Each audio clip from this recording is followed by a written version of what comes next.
Graças a Deus. Eu cumprimento os irmãos com a paz do Senhor. Quem está feliz com Jesus hoje? Então encontra uma pessoa bonita do seu lado e dê um sorriso para ela, nem que seja com os olhos.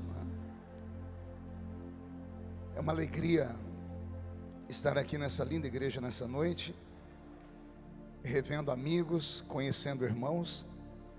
Quero agradecer a Deus pela vida do pastor Silas Malafaia, pai, e pelo Silas Malafaia, filho, né? E dizem que ninguém vai ao pai se não for pelo filho, né? De vez em quando o pastor Silas manda um áudio para mim, né? E quando eu vejo o áudio, dá desarranjo intestinal, que eu não sei se ele vai puxar a orelha por alguma coisa da política. Eu falei, o que foi dessa vez, né? E aí quando ele me convidou para estar fazendo parte dessa conferência, eu fiquei muito feliz. E eu tenho certeza que Deus vai abençoar cada um de vocês que vieram aqui. Vamos estar em pé, em reverência à leitura de um texto sagrado que está no livro do profeta Daniel. Eu quero ler dois versículos com os irmãos. O primeiro está no capítulo 1. Daniel, capítulo 1, e o versículo de número 17. E na sequência, o capítulo de número 10 e o versículo 12. Daniel, capítulo 1, versículo 17, está escrito assim: Ora, a estes 4 jovens, Deus deu o conhecimento e a inteligência em toda cultura e sabedoria, mas a Daniel deu inteligência de todas as visões e sonhos. Capítulo 10, versículo de número 12.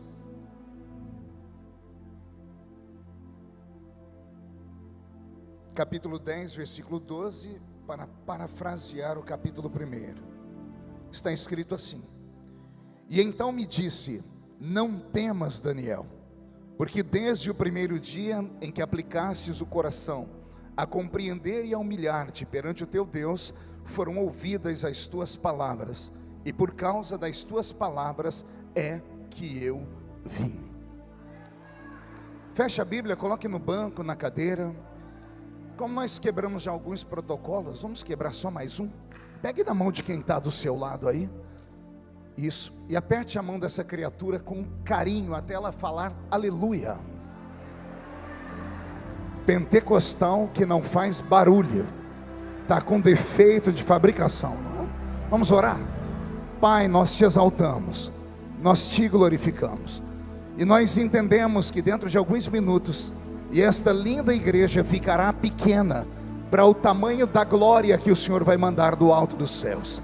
Os que vieram tristes começarão a saltar de alegria. Os que vieram se arrastando não voltam para casa se arrastando. Hoje voltarão voando nas asas de um novo tempo. E antes que eu comece a revelar os seus segredos, cerque esta igreja com a sua glória. E num raio de 5 quilômetros, onde houver um demônio alojado, eu dou a esses demônios segundos para sumirem da taquara, porque se não sumirem, serão queimados pelo poder da sua glória, que aqui será derramada.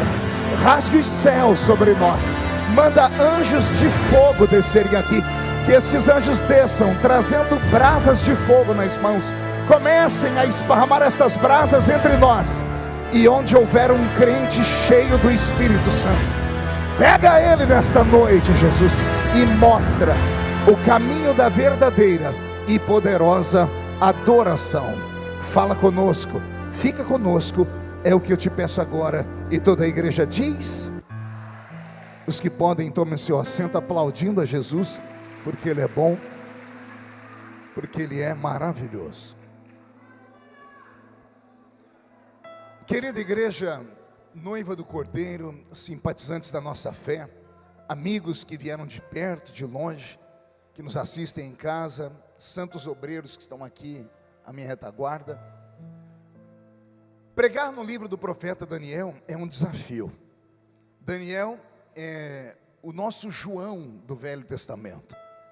Tanto que aqueles que gostam de estudar escatologia bíblica, quando vão ler Apocalipse, são obrigados a passear pelo livro do profeta Daniel. Daniel é um desses personagens da Bíblia que quem lê se apaixona por ele, se apaixona pela história dele, se apaixona pelo que ele recebeu de Deus. E detalhe, ele não recebeu num tempo de bênção, não recebeu num tempo de alegria. Daniel recebe algo de Deus no momento de muita provação.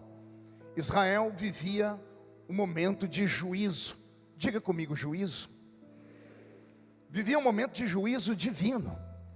O próprio Deus, o Deus de Abraão, depois de passar por centenas e centenas de anos, tentando trazer o coração de Israel para perto dele, tentando fazer com que eles o amassem de verdade, não conseguiu.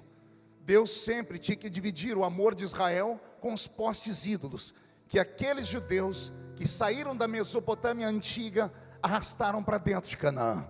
Quem conhece a história sabe do que eu estou dizendo.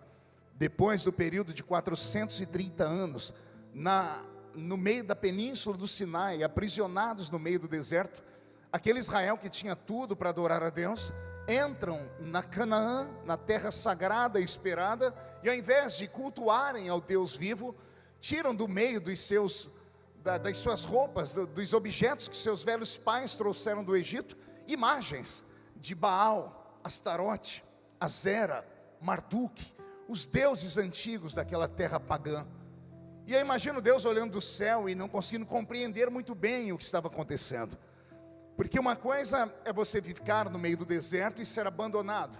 Outra coisa é no meio do deserto você viver como se estivesse em um oásis. Uma irmã entendeu, deu glória a Deus, eu vou tentar falar de novo. Uma coisa é você viver no deserto abandonado. Outra coisa é estar num deserto parecendo que está em um oásis.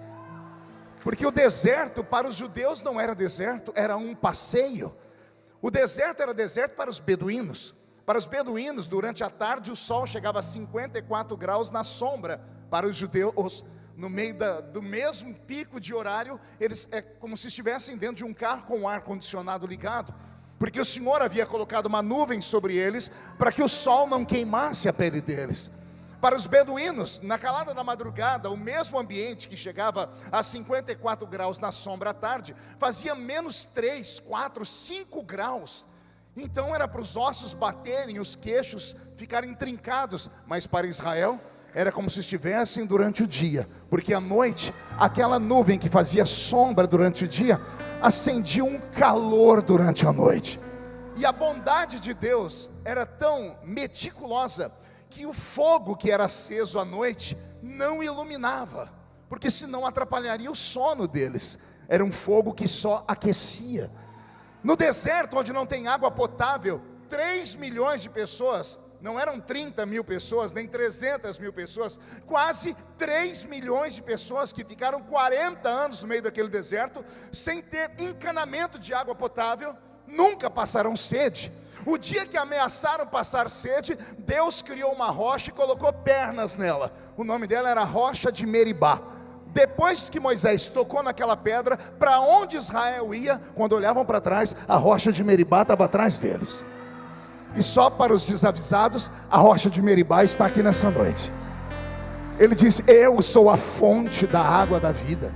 Quem beber da água que eu tenho para dar, nunca mais tem sede. Alguém já bebeu dessa água? Então como é que você que bebeu dessa água consegue ficar me olhando com essa cara feia, parecendo que foi batizado num pote de vinagre? Quem bebeu dessa água precisa estar alegre, principalmente numa conferência como essa.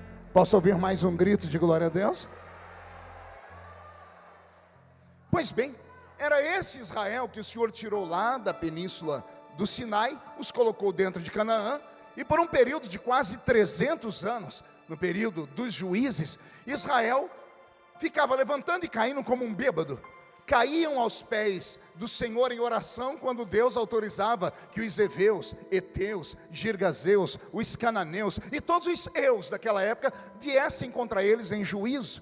Aí quando Deus ouvia eles orarem, o Senhor tirava o juízo e mandava bonança.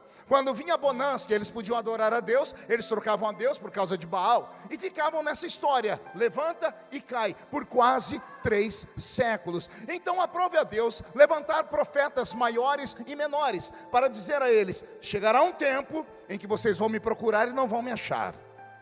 Chegará um tempo em que vocês vão querer e não vão ter.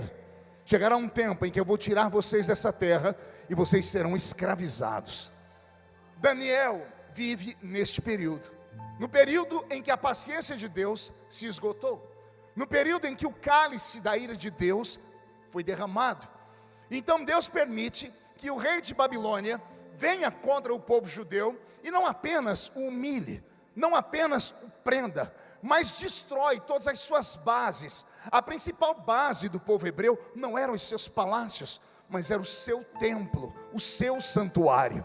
Nabucodonosor, um homem grande conquistador, por isso teve o maior império do seu tempo, sabia como conquistar as nações. As nações que tinham regime monárquico, bastava ele mandar o seu exército, e o exército ia direto para o palácio, porque uma vez que o rei está preso, todo o povo se ajoelha.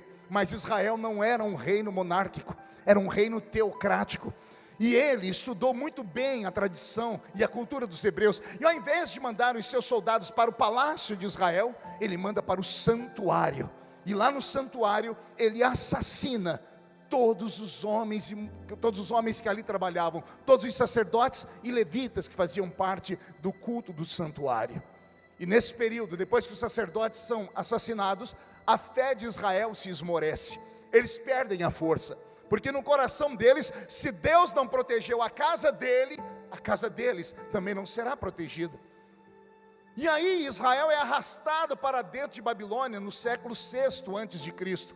E na primeira leva de presos foram 1 milhão de judeus acorrentados. E no meio desta leva está o menino Daniel.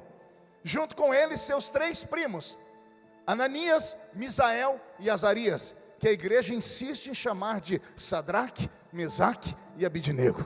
Quem conhece um pouco de cultura bíblica nunca vai dar ênfase a esses 3 nomes, porque são nomes de adoração aos deuses pagãos.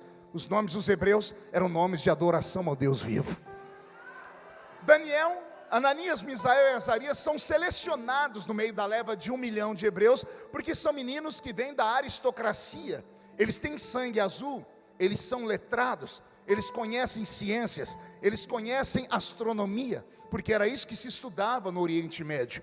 Então o rei Nabucodonosor manda um chefe dos eunucos separar um grupo de meninos, para que esses meninos que têm a cultura hebraica na ponta da língua, também sejam versados nas línguas dos caldeus e possam trocar figurinhas, trocar informações, trocar experiências. Mas lembre-se, mesmo morando dentro do palácio do rei, Daniel é um escravo. Diga comigo, escravo. Aqueles que estão prestando atenção na minha pregação não podem perder isso de meta.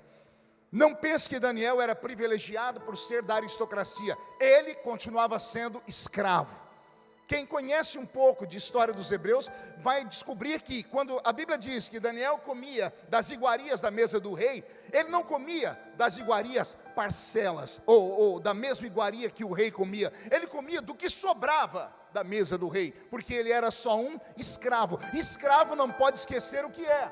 Escravo é escravo. Quando a Bíblia diz que ele bebia do vinho do rei, não é que o rei abria uma garrafa, colocava um pouco na taça dele e um pouco na taça de Daniel, e eles brindavam. Não, Daniel bebia do vinho que sobrava da mesa do rei, ou pelo menos deveria beber, ou pelo menos deveria comer, porque Israel está debaixo de juízo. Deus não está olhando para eles. Em tempo de juízo, Deus fecha os lábios, Ele não fecha os olhos, mas Deus trava os ouvidos, porque por um período de 70 anos, quantos anos eu disse? Por um período de 70 anos, anos predestinados, anos profetizados, Israel deveria sofrer sobre a chibata do rei ou do imperador de Babilônia. Israel deveria ser humilhado. Deus só conseguiria curar Israel da idolatria se eles sentissem falta dele. E 70 anos eram quase 2 gerações. Era a maneira de Deus dizer: quem entrou raramente vai sair. Tanto que daqueles que foram levados para a Babilônia, apenas 3 ou 4 sobreviveram. Entre eles o profeta Ageu, que quando foi levado o menino para o cativeiro, ele consegue retornar e ver o templo sendo reconstruído, ou as pessoas abandonando a construção do templo, e ele vai dar uma prédica muito linda, uma outra pregação, que quem sabe uma outra vez eu venho aqui falar sobre isso.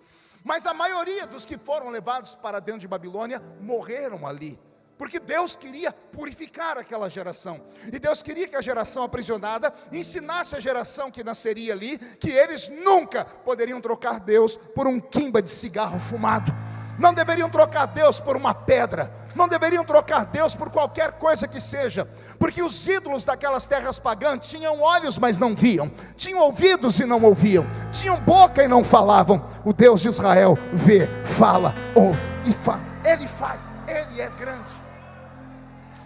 É nesse período que está Daniel, e aqui começa a minha mente a viajar, porque Daniel é um escravo, ele é o quê? E ele começa a discutir com o chefe dos escravos: não quero comer essa comida do rei.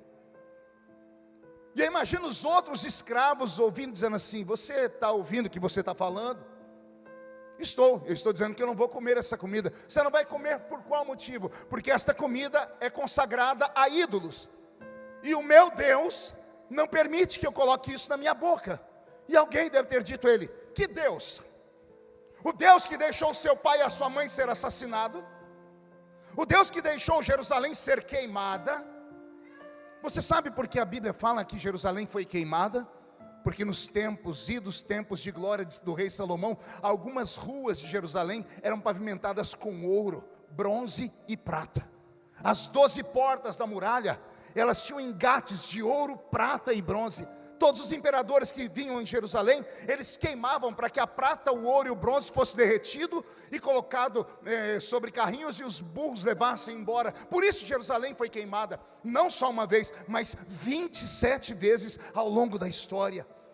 E eu imagino alguém dizendo: calma aí, Daniel, você está querendo respeitar um Deus que deixou a própria casa dele ser queimada, um Deus que deixou a sua mãe e o seu pai serem assassinados, um Deus que deixou ser destruída a nossa religião, a religião judaica, um Deus que deixou ser destruída a cidade de Davi. É isso que você está dizendo? Você continua sendo fiel a um Deus que nos abandonou, que virou as costas para nós?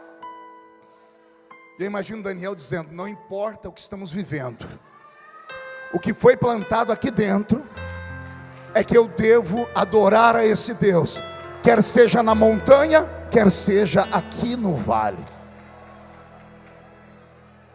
E ele empreende um contrato com um dos chefes dos eunucos, dizendo assim: faz um teste comigo, me deixe comer apenas legumes e beber água por 10 dias. Se daqui 10 dias você ver que eu estou mais fraco do que os demais, 2 opções: ou você me mata, ou eu como a comida consagrada dos ídolos. Mas se eu estiver mais forte, você vai respeitar a minha fé. Até aqui, amém? Quem diz amém? Se ajeite na cadeira. Queria que você agora fizesse um ato de fé comigo. Saia da terra e suba comigo aqui no tabernáculo do céu. Atravesse o átrio, o lugar santo, e chegue comigo no Santo dos Santos. Sentado num trono está aquele Deus que em Hebreus 12 diz que Ele é um fogo devorador. 7 olhos de fogo que falam da plenitude da sua visão. E chega um anjo diante de Deus, digo eu, não a Bíblia. E o anjo dizendo: Senhor, temos um problema no cativeiro babilônico. E Deus dizendo: é claro, se é cativeiro, é problema. Não, Senhor, mas não é esse tipo de problema. Tem alguém lá que é diferente. O povo está clamando, não vou ouvir, eles estão em juízo. Senhor, não tem ninguém clamando. O que eu trago para o Senhor é que tem um rapaz lá, que ele resolveu fazer um jejum esquisito. Ele colocou no coração dele que ele não vai comer da mesa do rei, porque tudo que vem da mesa do rei é consagrado a ídolos. E detalhe, Senhor, ele não orou, ele não falou: estou dando esse sacrifício para ti. É algo dele, está no caráter dele. Senhor, a ficha que eu tenho é que a mãe dele foi assassinada, o pai dele foi assassinado, a família dele foi aprisionada, o templo foi destruído, ele não tem mais pátria, ele não tem mais herança, ele não tem nada, e mesmo assim ele continua adorando o seu nome.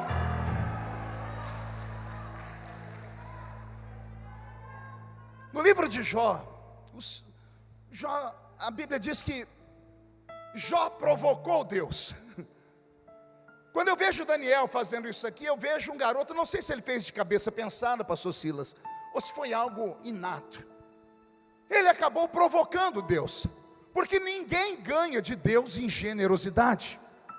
Anote isso na sua cabeça, porque é uma sentença eterna. Ninguém ganha de Deus em generosidade. Se você que é um ser humano de bem, alguém te empresta alguma coisa, você não vê a hora de devolver, você não vê a hora de pagar suas contas. Quem é de bem é assim, não gosta de ficar devendo nada para ninguém, até porque é um texto bíblico que diz isso: a ninguém devais nada a não ser o amor. Imagine o Criador do universo, você dá um para ele, ele te dá 30, você dá um, ele te dá 60, você dá um, ele multiplica por 100. Você diz eu te amo, e ele não diz, ele mostra que ele te ama. Ninguém ganha de Deus em generosidade. Todavia Deus enviou um juízo, a nação está sob juízo, e Deus não pode interromper o juízo, porque Ele determinou o ano do juízo, 70 anos de prova. Mas tem uma pessoa, no meio de um cativeiro de 1 milhão de pessoas, que acabou fazendo algo que mexeu com a estrutura cósmica. Deus não pode ficar devendo para aquele homem. E como ele fez algo que nenhum dos outros aprisionados faz, Deus faz algo por Daniel que ele nunca tinha feito por ninguém. Eu li a Bíblia mais de 30 vezes de capa a capa, leio ela desde criança. Eu já vi Deus ungir olhos de profeta, já vi Deus ungir ouvidos de profeta, já vi Deus ungir os lábios de profeta, já vi Deus ungir pés de profeta e fazer profeta correr mais do que uma carruagem no meio do deserto. Já vi Deus ungir mãos de profeta, já vi Deus ungir o sopro de um profeta para trazer um morto de volta à vida. Mas o que Deus vai fazer com Daniel, Deus nunca mais fez com ninguém. Deus ungiu o cérebro de Daniel. Difícil entender, né? Vou falar de novo. Deus ungiu o cérebro de Daniel. Não sei se ele estava acordado ou dormindo, se foi de manhã, de tarde ou de madrugada. Eu sei que Deus saiu do céu com a sua mão, tocou no cocoruto de Daniel, aqui atrás onde está o nosso cerebelo, que é o HD de informações e de memórias que o ser humano tem, onde está alojado o espírito do homem, porque o espírito do homem, a sua psique, está alojado bem aqui no cocoruto. Deus vai com o seu dedo poderoso, toca no cérebro de Daniel e dá um choque na mente dele. E Deus transforma Daniel no homem mais sábio que o mundo já conheceu. Pastor, não, tem Salomão. Salomão era inteligente, mas não chegava aos pés de Daniel. Um dia Deus vai repreender uma criatura de quinta grandeza, que é um anjo que ele criou de maneira especial. O nome dele era Lúcifer. Lá no livro de Ezequiel, capítulo 28, se não me falha a memória, verso 3, o Senhor vai falar com Lúcifer sobre a grandeza da sua criação, e Deus diz a ele assim: porquanto eu te fiz, Lúcifer, mais sábio do que o meu servo Daniel. Eu vi um meu Deus aí, é meu Deus mesmo. Imagina, Deus está conversando com uma criatura de quinta grandeza, o querubim dos querubins, o anjo que tinha tanta lábia que arrancou 1/3 dos anjos do céu para se revoltar contra Deus. Pense na habilidade que ele tinha. Aí Deus vem e diz assim para ele: você só é mais sábio do que uma criatura que eu fiz, Daniel. Deus tocou no cérebro de Daniel e deu um choque. Pergunte a mim, o que aconteceu, pastor? Só falo se todo mundo perguntar. A ciência moderna diz que o ser humano usa no máximo 10% da sua capacidade mental. Quem já leu sobre isso? 10%. Sobram 90% da nossa massa cinzenta que nós não conseguimos acessar. Os nossos neurônios acabam morrendo com o tempo, que nós não conseguimos ligar eles. Não dá para fazer as sinapses que nós gostaríamos de fazer. De vez em quando escapa um ou outro. De vez em quando nasce um Victor Hugo, de vez em quando nasce um Leonardo da Vinci, de vez em quando nasce um Stephen Hawking, um Einstein, mas é raro. O que esses seres humanos têm que a maioria de nós não temos? O cérebro deles trabalha muito mais rápido, fazem equações matemáticas, fazem equações de semântica extremamente mais rápidas do que nós. Eles veem o que ninguém vê, Eles acabam fazendo aquilo que ninguém faz. Por isso são chamados de gênios. Esses gênios não nascem à toa, nascem para revolucionar o seu tempo.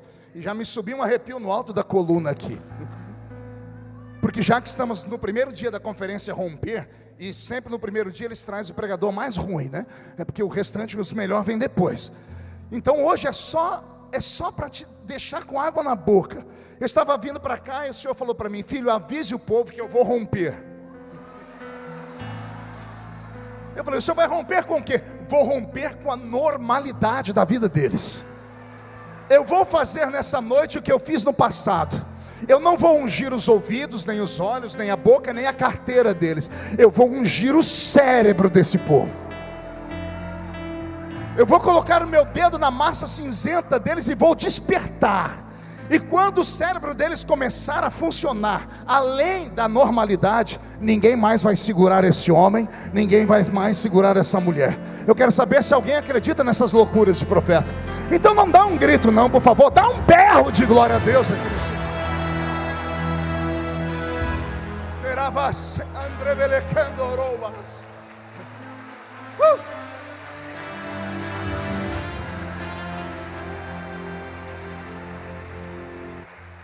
No primeiro versículo que eu li, a Bíblia diz que o ato de Daniel e os 3 primos dele acompanharem ele naquele jejum, entre aspas, Deus deu aos 4 sabedoria e inteligência. Deus deu a eles conhecimento. Aí a Bíblia destaca Daniel, porque a ideia foi dele. Aí a Bíblia diz: mas para Daniel, Deus deu a ele entendimento nas visões e nos sonhos.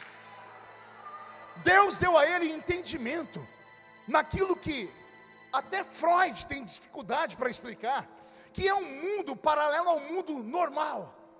Porque quando nós sonhamos, nós nos desligamos do planeta Terra e trazemos à baila todos os nossos pensamentos, quer sejam bons, ruins, frustrações. Há um versículo em Provérbios que diz assim, que tudo que nós passamos em tribulação à noite é referendado por causa das tribulações do dia. O que você passa durante o dia, a semana, vai te trazer tormento à noite, porque é um mundo completamente estranho. Quem aqui já teve um sonho daqueles cabuloso? Que você sonha, de repente quando você abre o olho, você está em pé. Você sente o gosto da comida na boca, você sente o cheiro do perfume, você sente o toque da pessoa. É uma coisa anormal. Aí a Bíblia diz assim, que Deus deu a Daniel, além de conhecimento, além de sabedoria, além de inteligência, Deus deu para ele habilidade com coisas metafísicas. Essa palavra às vezes choca, eu vou te chocar mais ainda. Deus transformou Daniel em um homem sensitivo. Pode ver que está diminuindo mais ainda os glórias a Deus, e eu já esperava isso. Porque nós crentes assembleianos nos esquecemos da nossa raiz. A nossa raiz não é a cultura humana. A nossa raiz são revelações, são sonhos, são poder, autoridade e unção.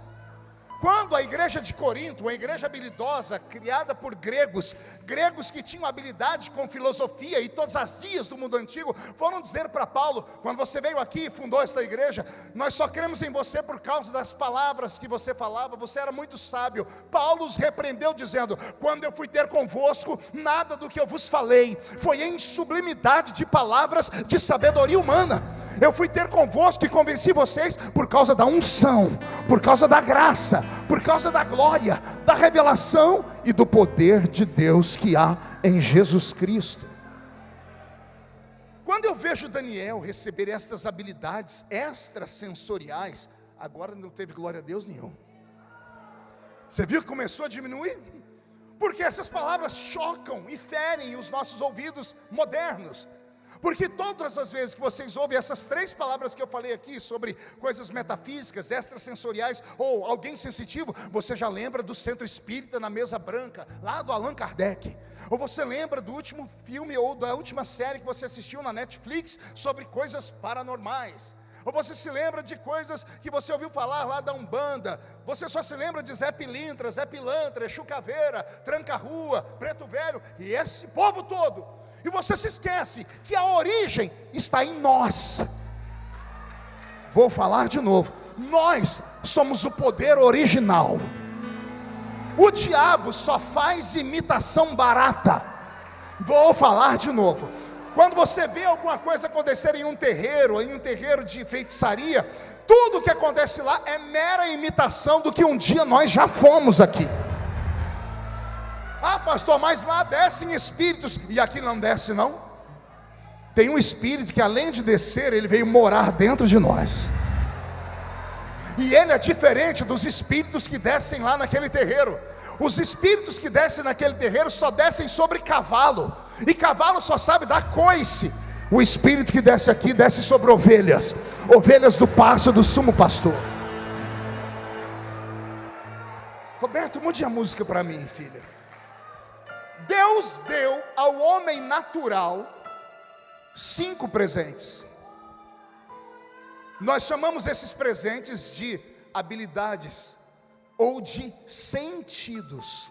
São eles: visão, audição, olfato, paladar e tato. Vamos lá? Vamos repetir? Deus deu ao homem 5 habilidades ou 5 sentidos. São eles: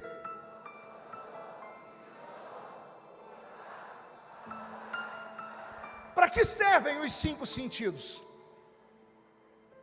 Esses 5 sentidos servem para que o mundo material ao nosso redor seja uma realidade.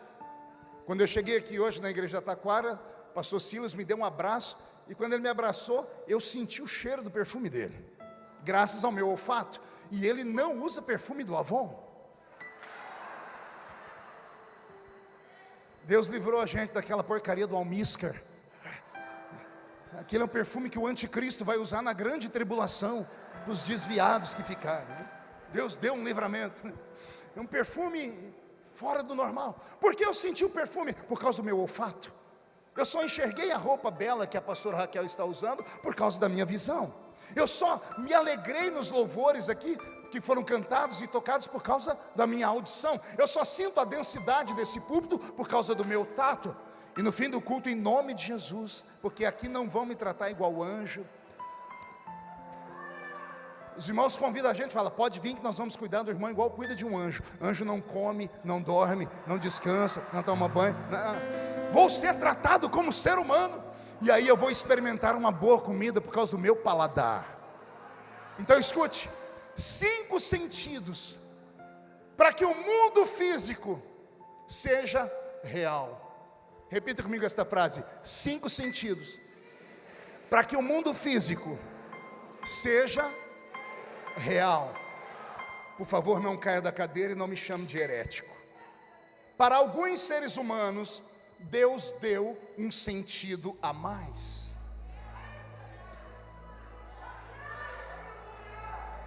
Que eu chamo de 6º sentido. Agora apertou. Teve uma irmã ali atrás, fez o sinal da cruz. Ela lembrou do filme do garotinho lá do Bruce Willis. I see people dead all the time. Eu vejo gente morta todo dia. Não, não tem nada a ver com isso. O homem natural tem 5 sentidos. Mas existem homens e mulheres nessa terra que não são naturais. Os naturais são feitos de gente normal, e os normais estão em casa agora, e pelo horário já vão começar a assistir o Corujão. Os anormais vieram tudo para cá. E coruja ninguém vai ver aqui, mas correm o risco de ver uma pombinha voando sobre esse lugar e trazendo um barulho chamado Pentecostes. Tem algum pentecostal aqui? Ao homem espiritual, Deus deu um sentido a mais. E para que serve esse sentido a mais? Ele tem a mesma função dos outros 5, só que os outros 5 lidam com a matéria. O 6º sentido lida com aquilo que é invisível. 5 sentidos naturais e você percebe o mundo físico. O 6º sentido faz você perceber o mundo invisível. E eu vou te provar que eu não estou falando loucura. Eu estou pregando para a Assembleia de Deus. Quem aqui já foi fazer visita para alguém com a Bíblia debaixo do braço? Vou orar por uma pessoa. Quem já foi? Quem, quando chegou na casa da pessoa, tocou a campainha, bateu palma, quando abriu a porta, você colocou o pé dentro da casa, subiu um arrepio que foi até aqui na cabeça? Por que você se arrepiou? Era ar-condicionado lá dentro? Não, você ficou gripado. Não, é porque antes de entrar naquele lugar você orou. Ao orar você ativou o seu espírito. Como você foi em nome do Senhor Jeová, Ele tocou no seu cérebro e expandiu o seu espírito. Você entrou ali, a carne foi só o veículo, mas quem estava entrando era aquilo que você é. Você não é carne, você tem carne, você é um espírito. Eu aprendi desde criança, lá na escolinha dominical, que o crente tinha um espírito. E não é verdade. Eu não tenho um espírito, eu tenho um corpo. Porque o verbo ter é passageiro. Eu tenho esse sapato, quando ele rasgar eu não tenho mais. Então eu não tenho um espírito, porque se eu tivesse ele hoje eu posso perdê-lo amanhã. Eu tenho um corpo. E daqui a pouco, se eu morrer, esse corpo é comido pela terra, pode ser cremado, jogado nas águas. O que eu sou é eterno. Eu sou um espírito que habito dentro de um corpo. O corpo para nada presta, mas o espírito pode te levar a um conhecimento profundo sobre Deus. É muito simples ver quem é espiritual e quem não é na igreja. É só você ver durante o culto a reação dos crentes. Todos que estão aqui entraram na igreja, mas nem todos conseguiram entrar no culto ainda. Vou falar de novo. Todos entraram na igreja, mas alguns ainda não entraram no culto. Porque o culto não se dá na terra, o culto se dá nas regiões celestiais. Paulo ensinou isso. Quando vocês se ajuntam, nada acontece. Mas quando vocês se ajuntam, e uns têm salmos, louvores, e outros têm testemunho, aí você sai da terra e entra nas regiões celestiais. E é nessas regiões celestiais que acontece aquilo que há muito tempo a gente não vê: batismo com o Espírito Santo, profecias, interpretação de línguas, discernimento de espíritos, palavra da ciência, do conhecimento, dons de operação de maravilhas. Por que esses sinais, esses dons estão desaparecendo? Porque infelizmente nós cuidamos apenas da carcaça. Se você olhar para a pessoa que está à sua esquerda ou à sua direita agora, você é capaz de dizer o que é que ela está comendo. E não precisa ter dom de revelação para isso. Mulher tem esse dom mais aguçado do que a gente. Mulher olha para outra e diz assim: está caprichando na vitamina D, hein? Ó, a pele está linda. O cabelo, então, vitamina A. Porque a gente sabe que o homem é o que o homem come. Então você olha para a criatura que está do seu lado agora em forma de um botijão de gás, ou de uma tábua de passar roupa, ou de um violãozinho, não importa. Você diz: está se alimentando bem ou mal? Só que Deus, quando entra num culto como esse, Ele não olha o que está por fora. Deus olha para o que está aqui dentro. E não adianta estar bem por fora e aqui por dentro está morto. E não venha dar essas desculpas esfarrapadas: não, pastor, eu não grito, eu não pulo, eu não faço isso porque eu sou uma pessoa mais intelectualizada. Não tem nada a ver com intelecto, tem a ver com sensibilidade. Sensibilidade que os nossos pais nos deram, nos ensinaram. E como é que a sensibilidade vem? Só vem quando nós nos aproximamos de um alimento para o nosso espírito. E o espírito não come lanche, não come pizza. O espírito se alimenta da palavra e do louvor. Louvor e palavra, palavra e louvor. Por que que antigamente tínhamos mais barulho? Porque os nossos louvores nos levavam ao barulho. Agora entramos na era worship. E a era worship, os cultos são mais zen. Os crentes entram no mantra, parece que adoram em slow motion. Parece o Matrix. Por quê? Porque é o estilo do louvor. Então somos nós que atraímos a glória de Deus para a terra ou não. Agora aqueles que são sensíveis e que são assembleanos raiz. Ah, Jesus, tem algum aqui? Então, por gentileza, com autorização do pastor da igreja, levante a mão direita para o céu. Coloca no ombro de quem está do seu lado. Agarra a pessoa para mim só um pouquinho, pede licença, diz para ela, ó, é melhor obedecer o pregador, porque o médico falou para não contrariar. Agarrou, chacoalha a pessoa até ela ficar irritada agora. Ó, tem gente que nem para fazer isso presta, ou raça. Chacoalha a criatura, diga, Deus te trouxe aqui para isso. Sacode, sacode. Diga, para isso Deus te trouxe aqui para sacudir a sua mente, para sacudir o seu espírito, para sacudir a sua fé, para você romper em fé. Deus te trouxe aqui para isso.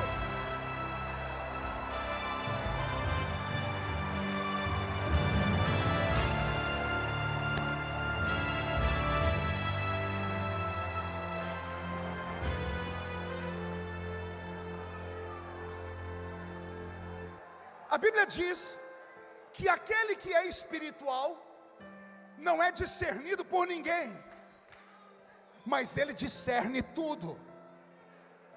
Deus te trouxe aqui para romper esse céu de bronze que está sobre a sua vida, essa folga evangélica que você tem vivido, que pensa que está entrando na igreja, está entrando num teatro. Aqui não é um teatro. Aqui não é um cinema onde você escolhe o que quer assistir. Aqui não é um show de stand-up. Aqui ainda é um quartel-general. Eu não venho numa campanha como essa para sair só dizendo, eu gostei. Eu venho numa campanha como essa para sair por aquela porta, agarrar o diabo pelo chifre, esfregar o focinho dele no chão, chutar ele para o inferno e dizer a ele, eu sei quem eu sou em Cristo.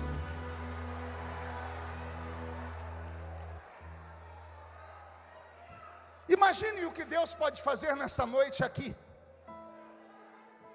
Imagine se o que eu estou pregando criar vida em você, e você provocar Deus, e Deus vir e tocar a sua mente. O mundo, principalmente o mundo moderno, ele sofreu uma alavancada.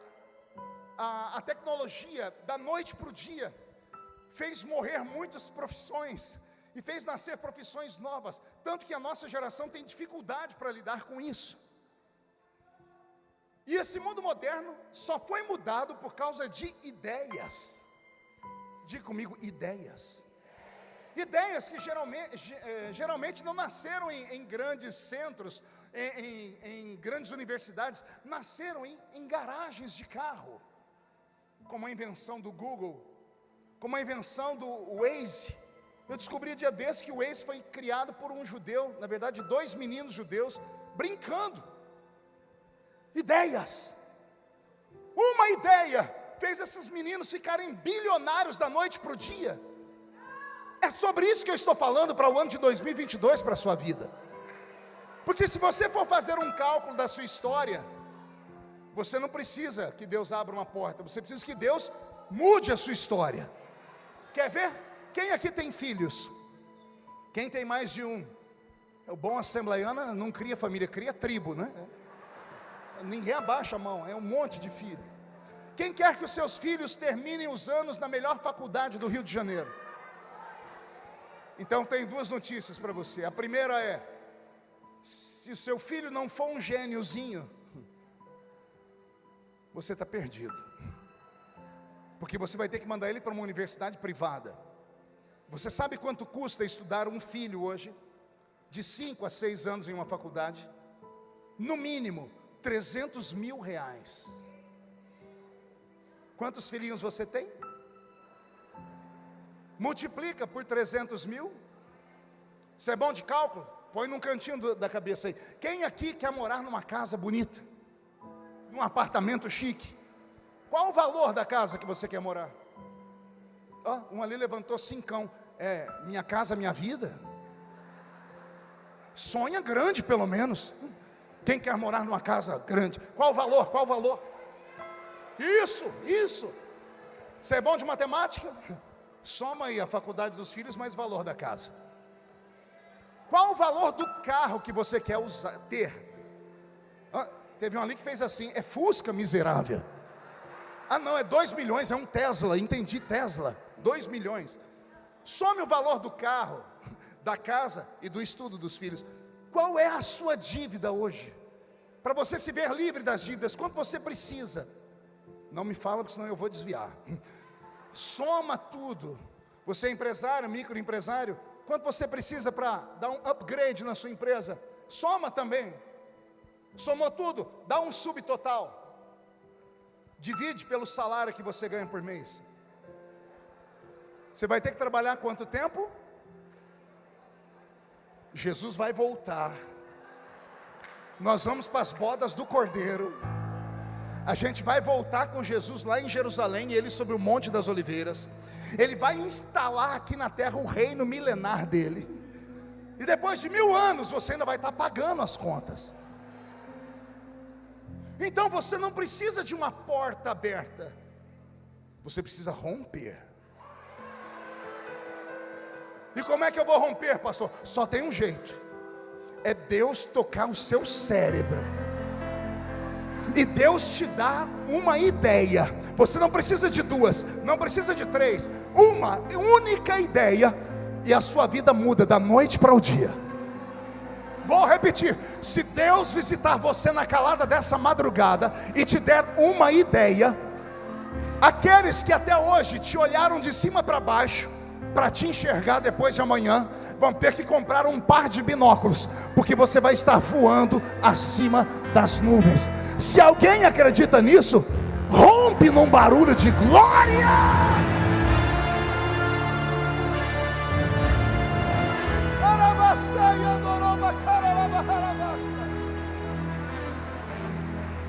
Ei,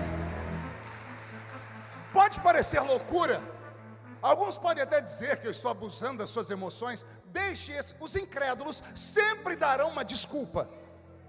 Aquele que crê sempre dá um jeito. Quem não crê sempre vai arrumar uma desculpa, sempre. Existem pregadores como, por exemplo, Jonathan Edwards, pregador inglês, pai de uma grande reforma, um homem santo, conhecido por uma única mensagem: pecadores na mão de um Deus irado. Se alguém aqui que é estudante de teologia, se conhece outro sermão de Jonathan Edwards, me diga aí. Gente que estuda teologia e se inspira nesse povo. É um pregador de uma única mensagem, Silas. Uma única mensagem. Ele não precisou de 2 para impactar o mundo. Uma única mensagem. Um historiador, biógrafo dele, diz que ele estava num culto, orando porque ele queria um avivamento lá em Londres. E no culto em que ele pegou pecadores na mão de um Deus irado, a unção foi tão terrível, não foi forte, foi terrível, que os crentes levantavam os pés do chão, porque sentiam o inferno dentro da igreja. Aquelas damas da alta classe de Londres se agarravam aos pilares da igreja com os seus chapéus e batiam a cabeça, implorando por Deus por misericórdia. Naquele culto, naquele dia, aprove a Deus que um jornalista inglês estava ali. O jornalista foi alcançado pela palavra, e ele taquigrafou todo o texto, toda a pregação. No dia seguinte, ele publicou o texto, ou a mensagem, em ipsis literis no jornal de Londres. Quem tinha acesso ao jornal? Só os ricos. Os ricos começaram a ser impactados na leitura do sermão, chamavam os empregados e liam para os empregados. Londres foi sacudida pelo poder de Deus. Em menos de um mês, um francês ouviu falar, e francês e inglês não se dão muito bem, que havia acontecido alguma coisa em Londres por causa de um texto. O jornalista francês leu o texto e foi impactado, e traduziu para o francês. A França foi sacudida. Um jornalista dinamarquês, amigo do francês, leu o texto e publicou em dinamarquês. Do dinamarquês era amigo de um escocês, publicou em escocês. E assim a Europa inteira, em menos de 6 meses, foi sacudida pelo poder de Deus. Tem mais de centenas de anos que Jonathan Edwards morreu, e eu estou aqui falando dele. Um único sermão. Imagina Deus te visitar hoje. Você, pregador, você que tem oportunidade, nem que seja lá na sua igrejinha: pastor, mas eu congrego numa igreja com 10 pessoas. Hoje você tem isso aqui, ó. Já pensou você fazer uma live com aquela pregação e da noite para o dia Deus te colocar no topo de tudo? Como isso pode acontecer, pastor? Basta um sermão. Eu estava pregando lá em Florianópolis, na ilha de São José, na igreja de um grande amigo meu, Bispo Flori. E o Bispo Flori tinha uma banda, e a banda estava cantando, e eu estava aqui embaixo. Na época o Facebook ainda não era limitado, e eu filmei a música porque achei bonito. Antes do culto terminar, a música já tinha 3 milhões de acessos aqui. No dia seguinte chegou a 22 milhões de acessos. Eu só fiquei sabendo depois, que a dona Evelise aqui da MK ficou sabendo da música, mandou chamar os meninos, e eles vieram, fecharam um contrato e cantaram a música que hoje o Brasil inteiro canta. Como é que é a música, Roberto? Só em ti confiarei, eu nada temerei, em frente eu irei, Pois eu sei que vivo estás e um dia voltará do céu para nos buscar, para sempre reinarás. Aleluia. Uma única música. Roberto, mude a música. Nesta madrugada, o senhor músico, esses meninos que estavam tocando aqui entendem de notas, salvo aqueles que tocam de ouvido. Imagine você acordar lá pelas 3 horas. O anjo das 3 ainda visita, viu, gente? Vocês conhecem ele? Quem já experimentou? Alguém vai dizer, não, isso é porque o seu relógio biológico foi programado. Conversa para boi dormir. É o anjo das 3 mesmo. Eu aprendi com a irmã Maria, que só tinha 2 dentes na boca, o zagueiro e o atacante. Ela era analfa de pai e beta de mãe. Meu filho, pode orar, que o anjo das 3 te acorda, e você vai orar. Imagine um anjo vir no seu ouvido, músico, e ele citar notas, e você acordar e marcar as notas, e tocar. Daqui a pouco, o Senhor pega lá do céu, uma música que é cantada lá pelos anjos, e faz você, como ser humano, gravar ela aqui na terra. Você que canta, receber a inspiração e a letra. Pastor, o que o senhor está falando? Eu estou pregando para espirituais. Estou pregando para homens e mulheres que, quando esse culto terminar, vão sair por aquela porta e vão ver o que os olhos não viram, vão ouvir o que os ouvidos não ouviram, vão sentir aquilo que o coração ainda não sentiu. Um dia, Daniel acordou, não sei se sentado na cama, se ajoelhado. Eu sei que ele percebeu que havia algo diferente em Babilônia. E como ele era amigo de Deus, ele orou. E pela primeira vez, ele não ouviu nada e não sentiu nada como resposta. No final da noite, ao invés de ele dormir, entregar o jejum que ele havia feito, falar amanhã eu faço outro jejum, ele emendou um jejum. Não é o jejum de Daniel que as igrejas fazem à base de legumes, e não tem nada a ver. O negócio dos legumes foi lá no início. O jejum de 21 dias de Daniel é um jejum extraordinário. É jejum integral, é sem beber e sem comer. Ele orou o 3º dia e não sentiu a resposta. Ele orou uma semana e jejuou uma semana e não veio resposta. Ele jejuou 2 semanas. Ele jejuou 3 semanas. 21 dias. E ele não ficou em casa trancado, prostrado, com o rosto fechado. Ele foi trabalhar. Daniel estava na beira do rio Haidekel, o rio de Babilônia. Estava ali com alguns engenheiros. Estavam mapeando o rio para criar um aqueduto para tirar água do rio e levar para a cidade. Daniel era versado em muitas ciências. Ele está em jejum, os outros não estão. Ele serve ao único Deus verdadeiro, os outros servem a todos os deuses de Babilônia. Ele não se misturou com Babilônia. Babilônia não mudou Daniel. Daniel mudou Babilônia. Está Daniel. Geralmente, me corrija se eu estiver errado, as aparições da Bíblia com os anjos são sempre de madrugada. As revelações dos profetas são sempre à noite. Deus sempre acorda o profeta de madrugada, espera todo mundo dormir e vai lá desabafar com o profeta. Daniel estava trabalhando, devia ser 2, 3 horas da tarde, o sol estava rachando mamona, e o jejum dele provocou o céu. Ele ficou tão espiritual, mas tão espiritual, que o que estava nele atraiu um mundo invisível. para um mundo visível. Eu creio em mundos paralelos. Já soltaram foguetes aí para cima e não acharam o céu onde Deus está. E se o céu é para cima, me diga quem é que está no Japão, quem é que vai encontrar o céu? Se nós soltando foguete para cá, ou o japonês soltando para lá. Então o céu não está em quilômetros humanos, o céu está em uma outra dimensão. Quem aqui já se olhou no espelho? Ó, só eu.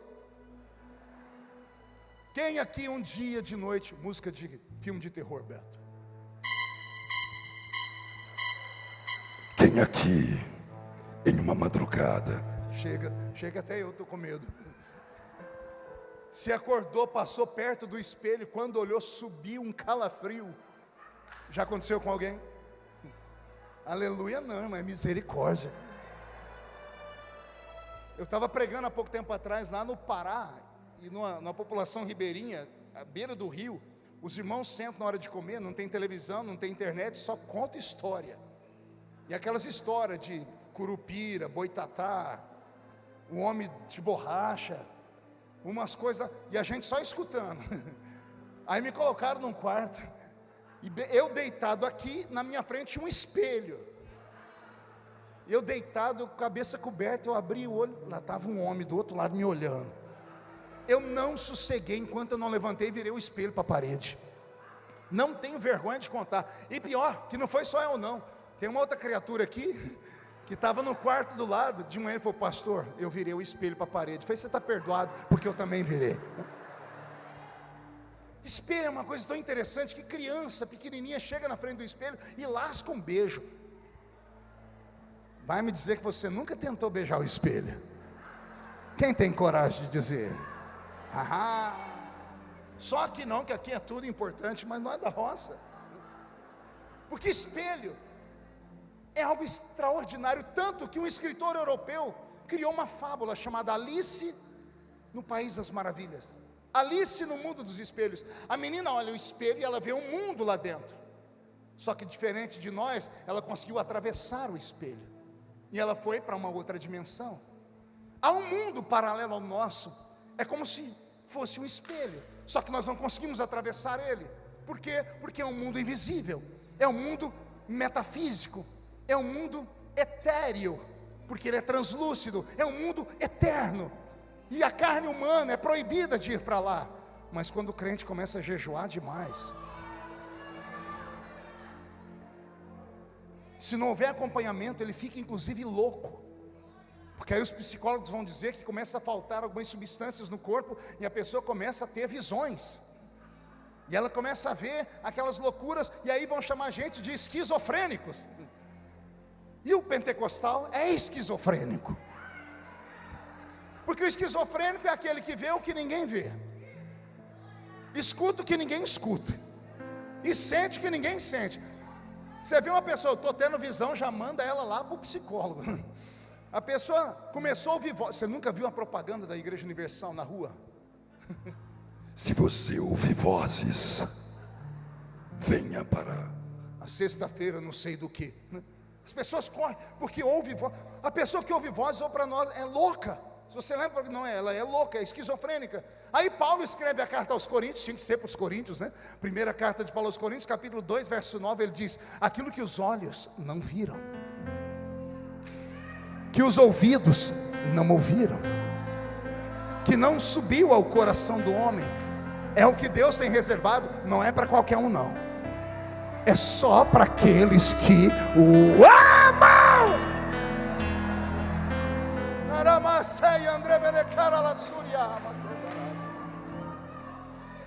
21 dias de jejum. O jejum subiu igual um foguete ao céu.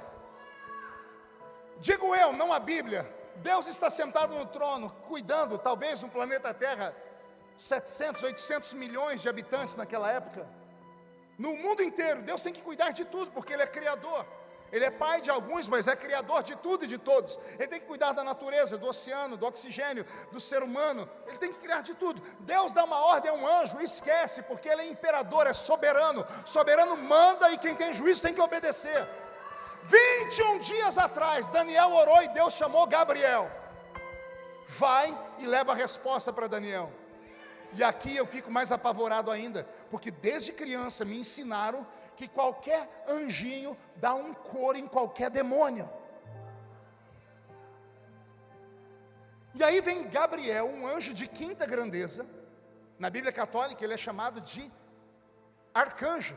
Na nossa Bíblia não, mas a Bíblia diz que ele é um anjo do principado de Miguel, que é um arcanjo. Não era qualquer um, era um príncipe. Ele desce, e quando ele chega perto de onde Daniel está, a Bíblia diz que ele é aprisionado pelo príncipe do reino da Pérsia. Que príncipe é esse? Demônios. Demônios que mandam em nações, demônios que mandam em bairros, demônios que mandam em cidades, demônios que mandam em ruas. Esses demônios que se manifestam em culto, isso aí é demônio kamikaze, tá? É tudo demônio idiota, ele quer ir para o inferno mais rápido, cansou de estar aqui, e só a igreja tem poder para amarrá-los e mandá-los para lá. Imagina, vem um demônio numa igreja com 5.000 crentes cheios do Espírito Santo, que morreu infeliz. É kamikaze. Eu estou falando de potestades, de tronos e de principados, capazes de prender até anjos de quinta grandeza. 21 dias depois, Deus olhou para a terra e o cheiro do jejum de Daniel invadiu o santo dos santos. Deus sentiu o perfume do jejum e estendeu o ouvido, e lá está Daniel trabalhando, escrevendo, e por dentro dizendo: o que está acontecendo em Babilônia, o que está acontecendo aqui. E Deus diz: mas eu já não mandei a resposta para Daniel? E eu imagino Deus no céu gritando: Gabriel! E um anjo dizendo: Senhor, já tem 21 dias que Gabriel saiu daqui, ninguém mais viu ele, porque anjo não é onipotente e nem onipresente. Deus olha para a terra, e os olhos de Deus encontram Gabriel preso no céu do Irã, onde era a antiga Pérsia. Gabriel está próximo de Daniel, e Daniel não sente, não ouve e não conhece a resposta, porque Gabriel está preso. Deus se revolta no trono, e Deus dá um grito de rompimento: Miguel!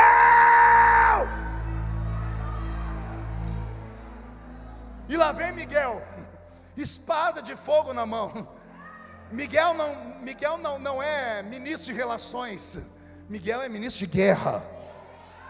Militar não sabe muito pensar, ele só sabe obedecer ou mandar. Miguel é militar. Pois não, senhor, Gabriel teu irmão está preso, Daniel meu filho não para de orar. Gabriel é anjo de comunicação, ele não guerreia, mas você é anjo de guerra. Desce, solta Gabriel, porque hoje Daniel vai dormir com a resposta na sua mente. Eu não sei explicar como foi essa guerra cósmica, mas eu posso imaginar que tem demônio perdido até hoje aí pelo cyberespaço. Miguel chegou e cortou as amarras, e Gabriel desceu instantaneamente. Daniel está aqui, fazendo desenhos, vendo como vai ficar o aqueduto. Os engenheiros estão aqui. Quando Gabriel desceu, abriu-se uma película, o espelho do lado de cá. Daniel não entrou aqui, Gabriel atravessou. O jejum de Daniel trouxe o céu para a terra. Vou mexer com você. A sensibilidade, o sacrifício, o jejum, em uma crença tão antiga, fez com que um anjo saísse do mundo invisível e se materializasse na frente de Daniel. A Bíblia diz que quando Daniel viu o anjo, como ele estava em jejum, acabou as forças, porque a glória de Deus é incompatível com o corpo humano. A glória de Deus é incompatível. Será que só eu cresci numa igreja vendo irmãos sendo vencidos, caídos no chão, desmaiados, arrebatados? Por quê? porque foram vencidos, porque a glória de Deus é extremamente violenta, é como se fosse uma química quântica elevada à 13ª potência, é pior do que o urânio enriquecido. A glória de Deus é algo anormal. O sumo sacerdote só entrava atrás do véu do templo 5 vezes na vida, uma vez por ano. Até os 50 anos ele era jubilado, porque bastava 5 vezes na vida, na frente de Deus, para o corpo dele todo se perder. Alguém aqui tem algum amigo que trabalha na área da saúde, naquele lugar do hospital que tira radiografia? Você sabia que pessoas que trabalham com radiografia se aposentam mais cedo? Por quê?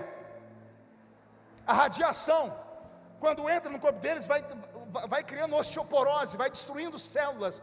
A glória de Deus é uma radiação 10.000 vezes mais intensa.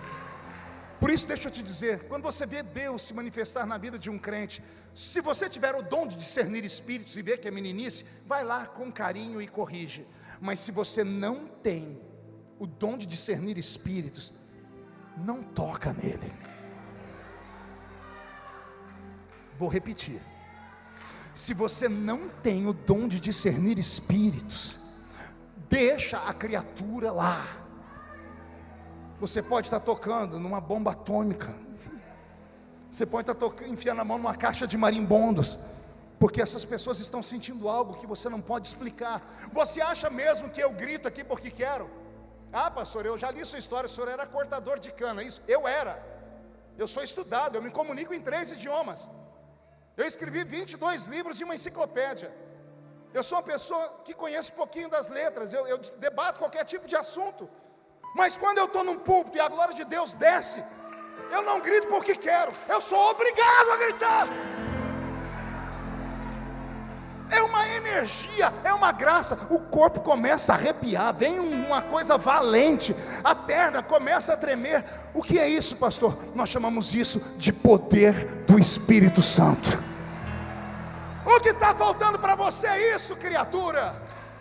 Não é estudo, não é você fazer isso, aquilo, não é ler toda a enciclopédia de W.T. Tozer. É bom ler, se você pode fazer, leia. Mas o que você precisa é passar algumas horas naquela faculdade antiga, joelho no chão, jejum no corpo e crente gritando até o céu rachar.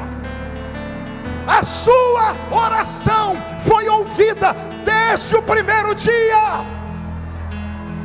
E eu encerro aqui.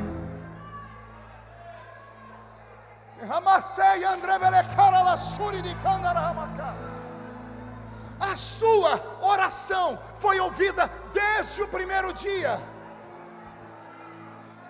Quando Daniel caiu no chão, os homens que estavam com ele não viram nada, não ouviram nada, mas ao invés de agacharem e colocarem Daniel de pé, eles saíram correndo. Como é que você corre de algo que você não está vendo nem ouvindo? Eles correram porque, embora não vissem e não ouvissem, eles sentiram. Ímpios, homens não crentes, adoradores de imagem, adoradores de demônios, por causa de um crente que ali estava, eles sentiram o céu entrar, saíram correndo e se esconderam. Vai acontecer algo a partir de amanhã e eu não me responsabilizo. Quando você entrar na faculdade esse ano, não se assuste se dentro da classe, quando você entrar, começar a cair pessoa para o lado esquerdo, para o lado direito. Não se assuste se amanhã, quando você chegar no seu trabalho, as pessoas olharem para você e falarem: você vê um passarinho verde? É? Você vai dizer: não, foi uma pombinha de fogo mesmo que desceu lá na taquara. Não se assuste se a sua sombra levantar um paralítico. Não se assuste se você olhar para alguém e Deus te dar a ficha da pessoa completa. Não se assuste, porque Deus está tocando o seu cérebro, está despertando o seu espírito, está avantajando a sua vida extrasensorial. Daniel diz: quando eu fui ficar de pé, fiquei de 4 porque eu fui caindo. Então o homem me colocou de pé. Seu rosto era como bronze, seu cabelo como a prata, era forte, seus olhos eram como chama de fogo. E olha o que o anjo disse para ele: Daniel, homem muito amado, A sua oração foi ouvida desde o primeiro dia, e eu vim aqui por causa dela. Daniel deve ter perguntado em espírito, porque não está escrito: e por que só agora? E o anjo disse, deve ter dito em espírito: porque eu fiquei preso aqui em cima. Mas o Senhor mandou meu irmão Miguel, e Miguel acabou com a farra do inferno. Ouça o que eu vou te falar, porque as palavras que eu te digo agora vão virar Babilônia do avesso. E Deus revelou o futuro daquela nação para Daniel, e Daniel continuou sendo um homem espiritual. Eu termino aqui dizendo a todos os meus irmãos assembleianos, e aqueles que não são da Assembleia de Deus, mas têm a cultura do carisma do Espírito, que o que falta para nós nesses últimos dias é um retorno. É um retorno a velhas práticas, práticas esquecidas, práticas roubadas pela falta de tempo, porque gastamos mais tempo nisso aqui do que nisso aqui. Práticas antigas como o jejum. Para jejuar a gente não dá conta, mas para fazer qualquer dieta a gente faz ela do pé à cabeça. Conhece a dieta de tudo, pode perguntar para a irmã do seu lado, o irmão ele conhece pelo menos umas 10 dietas. Para fazer a dieta você consegue ficar sem comer. Para fazer um exame no médico 12 horas sem comer, você bate ali carimbo. Aí quando é um jejum para Deus, eu perdi um jejum tomando uma xícara de café. Não, querido, o jejum não perdeu quando tomou uma xícara de café. Você perdeu o poder do jejum quando você esqueceu que estava jejuando, quando você esqueceu que o sacrifício ainda traz o céu para a terra. Nesta noite Deus vai fazer você romper. Eu tenho algo comigo, e anote aí: tudo que acontece na vida de um crente é por causa de uma falta de azeite na sua botija. Não, pastor, meu problema é com o meu casamento. Deus usa essas pecinhas do quebra-cabeça que Ele esconde da gente para trazer a gente de volta. O que está te faltando não é isso ou aquilo, está te faltando comunhão com Deus, está te faltando você provocar o céu, está faltando você fazer Deus te olhar aqui nessa noite. Pastor, o senhor acha que Deus vai me ver? Se você continuar com esse olho seco, parecendo olho de sapo que morreu no dia de enchente, com certeza Deus não vai te olhar. Se você continuar me olhando com essa boca travada, essa boca de aço, essa língua de ferro e esse queixo de concreto, com certeza Deus não vai te olhar. Mas se você romper em uma adoração extravagante aqui nessa noite, se você levantar as mãos, dar um salto para cima, se você der um grito capaz de estourar esse teto, aí o céu vai descer sobre a sua vida. Fique de pé comigo agora.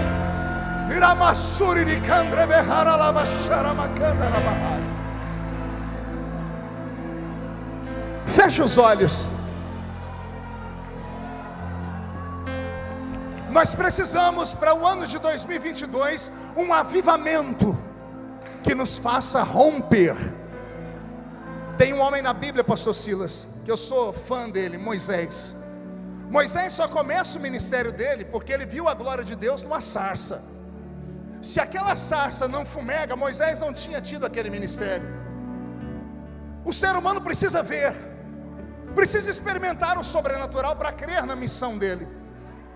20 anos depois, Moisés está na península do Monte Sinai. Miriam e Arão querem roubar o ministério dele. Israel colocou ele na parede, só reclamam de falta de pão, falta de água, reclamam porque não tem pepino, cebola, alho bravo, reclamam porque não tem cova para sepultar todo mundo. Moisés acorda antes de todo mundo e vai para a tenda da congregação, e ele diz: Senhor, eu preciso de um avivamento, eu preciso romper para continuar guiando esse povo. E o que você quer, Moisés? Eu quero ver a sua glória. Mas eu já te mostrei a minha glória lá naquela sarça. Eu quero ver a sua glória de novo. Aquele avivamento foi para aquele tempo. Eu preciso de um avivamento agora. Eu preciso de algo novo, como foi cantado aqui. Aí Deus disse para ele: então, se você quer esse avivamento, você tem que subir mais alto no monte. Sobe no alto da montanha. Está vendo aquela pedra? fica no meio daquela fenda, porque eu vou passar de costas. Quando eu passar, eu vou tapar os seus olhos para que a minha glória não te consuma. Mas quando eu estiver de costas, você vai ver a minha glória pelas costas. Moisés saiu dali com o rosto dele brilhando. Deus te trouxe nesta noite para ungir a sua mente, para fazer o seu espírito ser expandido, e para que você retorne a ter visões da glória de Deus. Eu quero convidar você a subir comigo o alto da montanha, porque foi subir no alto da montanha, vendo a glória, que Moisés entendeu que tudo na vida dele era Deus, que a luta era Deus, que a tempestade era Deus, que a chuva era Deus, que o abandono era Deus. Porque quem está com Cristo, tudo que acontece na sua vida, ou é porque Deus manda, ou é porque Deus permite.